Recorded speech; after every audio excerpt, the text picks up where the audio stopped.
We will free London from Starrick. You have my word. And my looks. Hide out on the rails. What an excellent idea. Yes, it all worked out rather well. Now, I would like to follow up a lead on... Jacob? Is this serious? I'm not doing anything until this gets fixed.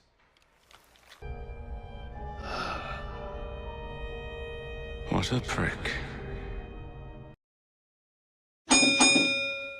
Mind the gap. So, welcome aboard, commuters, and in this video I shall be looking at Assassin's Creed issue number 4, which is Jacob Frey. Now this is one that I'm excited about because I have bought one of the games, Assassin's Creed Origins, which I've been playing. I'm not too far into the game, but I must confess I am enjoying it. I've completed a couple of missions. I don't really get time to play loads and loads, and I'm finding this quite a funny character.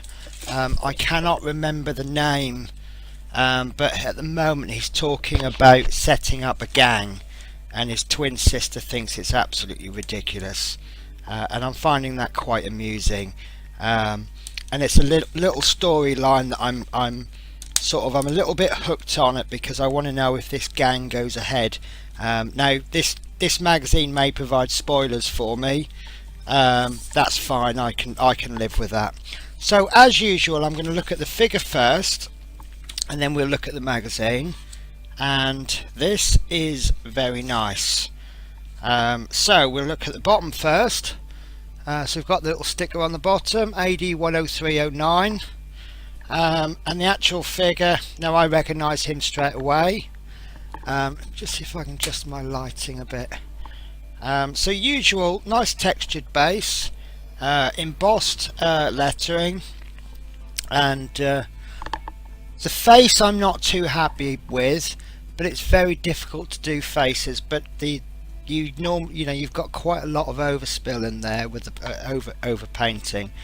But on the whole, all of this is really, really nice. This might be one of the best figures I've received to date. Little bit of poor quality on the arm. Could have done with a little bit of a sand first. I'm loving this detail on the back. Very, very nice. I don't get why this bit is matte and this bit is gloss, unless it's glued at the waist. I did notice on one of the other figures it comes in two parts and it's been glued together, so that might well be that's the join mark and that's a little bit of overspill on the glue. But the paintwork is really, really nice. I'm very impressed. Perhaps all of my figures have been painted by the same person, and maybe it was their first day when they painted the first figure, and now that they've painted the fourth figure, maybe they're starting to learn how to paint. Sorry, that's a terrible criticism. So that's a very nice figure. I enjoy that one, which is good, because obviously I've developed... Well, he's not my favourite character. His twin sister's my favourite character at the moment, but I certainly do like that character, and it'd be a shame if it let me down. So there's the first figure. Let's have a little look through the magazine. I just need to pop the figure somewhere safe. So Assassin's Creed, Jacob Frey. We have freedom fighter, uniting the people against oppression. Now I'm looking at that picture there, and that's suggesting to me, no it doesn't, because I recognise some of those figures. Right, so we've got brutal combat, a hero is deadly to the point, free running. Now that I really did enjoy, the way that he can jump up buildings and all sorts. I really did enjoy that in the game. So we have born 1847, died unknown. So that's a little bit of yeah, that's interesting. So his neckwear, although it's not a weapon, he wears a 1 shilling coin as a reminder of his first pickpocketing attempt. Its modest value attests to its limited success. So that's nice. That kind of suggests to me, you know, he started from, he perhaps wasn't very good at what he does to begin with, and he's just developed the skills. Assassin's Gauntlet. The Industrial Revolution is a time of change and technological advancements. Hence, Jacob wears a modern version of the hidden blade, which also fires poison darts and packs a very useful rope launcher. Brass knuckles and a cane sword. So, born in Crawley and raised by his assassin father, Jacob Frey wants nothing less than the total defeat of the Templar Order and the redistribution of power and wealth to the poverty-stricken people of London. Although these are noble causes, Jacob's preferred methods of achieving his goals are a lot more physical and I can't even read that word, than his savvier and more thoughtful twin sister Evie. This then is a man who often fights for the sheer fun of it. And to be honest with you, the game kind of comes across that way. I feel he's enjoying what he does.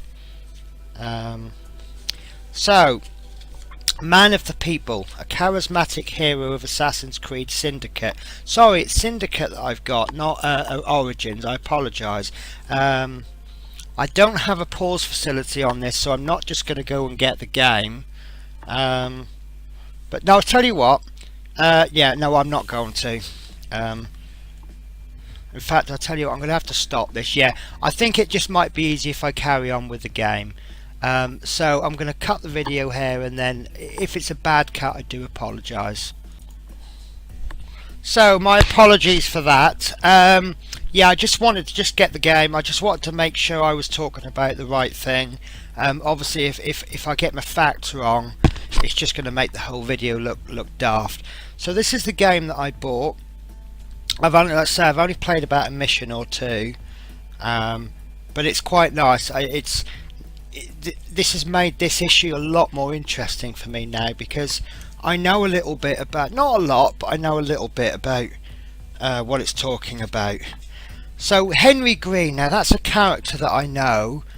I'm going to call it the second mission, because the first mission you do one mission with Jacob and one with Evie, but obviously they're supposed to be happening both at the same time, and I've completed that mission. I'm now on the second one, and you've got Henry Green. I seem to remember that you have to get away from some people so that he can get back to his shop without being spotted. So yeah, he's not entirely convinced by Jacob's brash and careless approach. Nevertheless, Green offers his full support and soon becomes the twins' most important ally in London. Which is funny, because he doesn't really look like someone that would fit in London, but so yeah.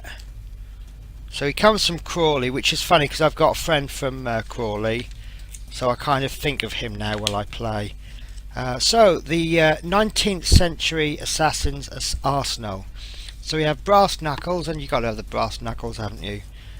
He's good bare knuckle fighter. He's got the sword cane, explosives, firearms. I've not played with any firearms yet, or have I? No, I haven't. And a cookery knife, and the modified hidden blade. So on the next page we have the characters in play. The Rooks, that's it. That's the gang that he's trying to set up, the Rooks. Why he calls it the Rooks, I don't know.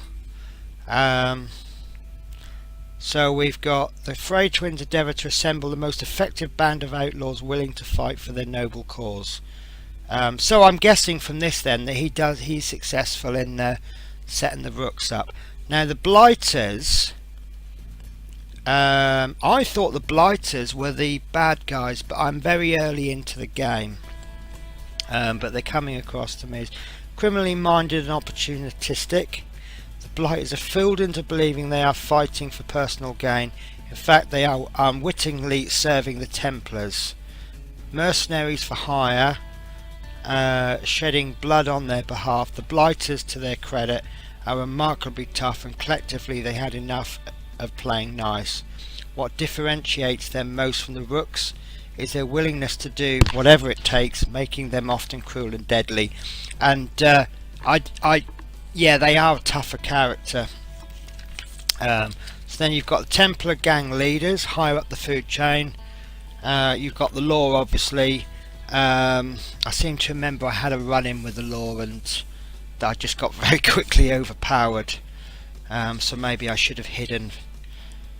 Charles Dickens, yeah, that's it. We've bumped into Charles Dickens, but I don't recognise any of these within the game. So obviously that's to come. Neighbourhood Watch. You've got Westminster. You've got the Strand. You've got the City, Whitechapel, Southwark, and some Lambeth. Again, you've got some really nice artwork. I'm assuming this is all taken from the game, and this is how the game plays. I was impressed with the graphics of the game.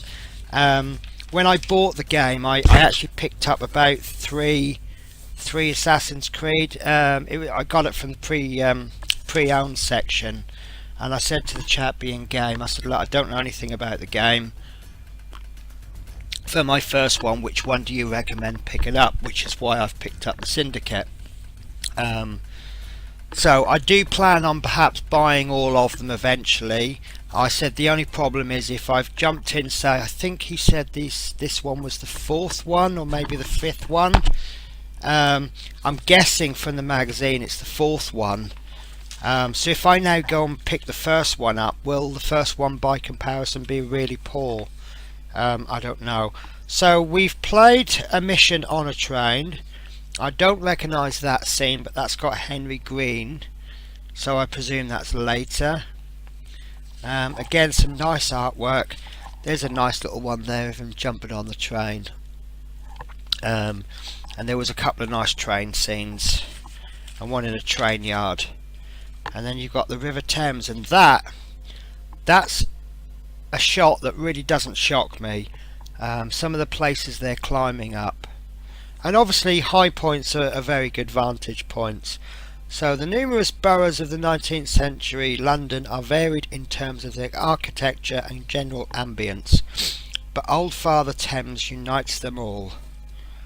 And then I'll just have a quick chat about this. Now obviously I've received 4 issues now. Now primarily, obviously Assassin's Creed is a game where it's a first person shooter or third person shooter, depends on how you want to look at it. The object is to get from the beginning of the game to the end of the game, killing the correct people and keeping the correct people alive. That in essence makes it the same as every other game. What then makes it different is obviously the graphics, the characters, the storylines. But I feel that there's an educational element coming into this. For example, we've got some historical characters that are coming into the game. So we're kind of getting some history lessons. The game seems to play true to how it would be in history. So we hear, where are we? Right, I've lost the bit I was after.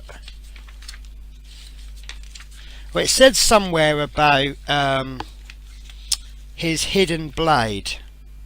There we are, his modified hidden blade. No, that's not actually the bit. Basically what I'm saying, there it is, that it? There we go, it was right at the beginning. So we're learning that the stage of history that Jacob Frey is based in, he still has this hidden blade, but he has an updated version of it. because he's in the Industrial Revolution. Now obviously I know a little bit about the Industrial Revolution from my history lessons, but now it's now prompting me, do I want to learn a little bit more? Maybe the game will help me learn, and that's one thing that I'm starting to enjoy about these. It's a basic history lesson disguised as a game, or is it a game disguised as a history lesson? I mean, look, you've got the costumes. I mean, that's not a modern day policeman. So yeah, I'm really enjoying this magazine now, because obviously playing it and reading the characters, when you compare the first character to the last character, to the latest character, sorry, you can see that although they're essentially the same as in their Assassins, they're completely different. You've given a completely different mindset to them, and you set them in a different era. And I'm now starting to think, well, what if Jacob Frey, what if he was set in the same setting as the first Assassin in the Renaissance period? And what if the chappie from the Renaissance period was set in the London Industrial Revolution age? Would that make them completely different people? So yeah, that's full kudos to Assassin's Creed. So I'm now really looking forward to issue 5. So let's have a look what we're going to get in issue 5. So we have Cesar Borgia, and you'll receive his figurine. Now my history doesn't extend that much that I'm able to determine the period or anything about him. He looks quite a grand, I'm thinking sort of Three Musketeers kind of era. Am I totally wrong here? I'm not worried about guessing and getting it wrong, because I'm now feeling the next issue is going to help me learn about that time period. So having a little look at the cover magazine, we've got the titles Ambition Unbound, Desire for Power at Any Cost. Now that mindset could be based on the time period that he's in. If everybody is nice and does everything, plays by the rules, then you probably will. If everybody else is being ruthless and dirty, then you have to be ruthless and dirty just to keep where you are. Thicker Than Water, family ties unravel in his quest for glory. And then we've got A Dangerous Adversary. Has Ezio Auditor finally met his match? So there we go, we've got a tie-in now with one of the earlier characters. So it's getting exciting now, guys. So I'll leave it there. Issue 5, I will be publishing a video in 2 weeks' time. So have a wonderful fortnight, guys. Obviously, if you're interested in any of my other videos, I welcome that. But if you're here just for the Assassin's Creed, thank you for watching. I really appreciate it. Your support is really appreciated. And again, I'll see you in 2 weeks' time. Take care, guys.